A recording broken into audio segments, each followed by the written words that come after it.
I had the opportunity when I was in high school to be a part of a mock trial team, which changed my life forever.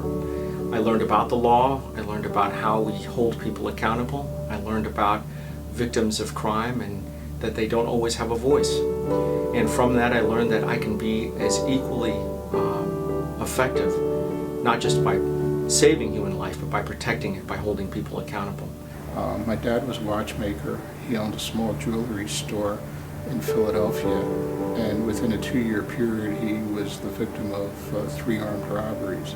I was coming back from my parents' house. I lived in Riverside, and I was sitting in an intersection and I witnessed a shooting that occurred right next to my car. There were gunshots, people were running in the Rubidoux area, and before I knew it I was sitting in my car, couldn't move because the car's around me, and there was one guy shooting another guy on the other side of the island.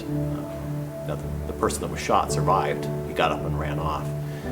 I pulled off to the side, went to a gas station, figuring I had witnessed this, and I sat for, I don't know, probably 25 or 30 minutes.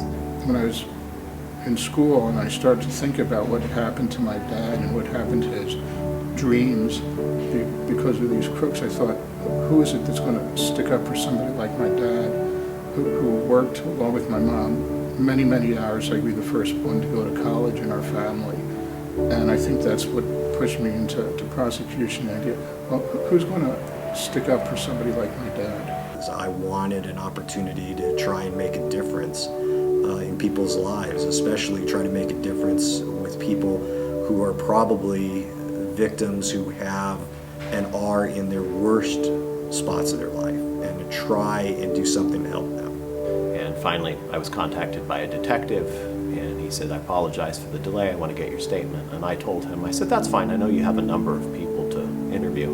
And he chuckled, and he said, no, you're it. And I was surprised. I said, but there were lots of other people who saw it too, because I couldn't move in my car because I was blocked in by other cars waiting for the light. And he said, yeah, but none of them stuck around. He says, you're the only one.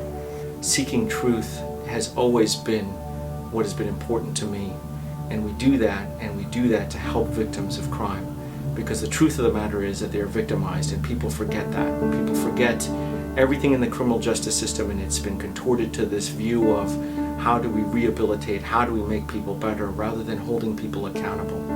And we do that through what we do, and that's what keeps me going day after day, is holding the guilty accountable by the pursuit of truth.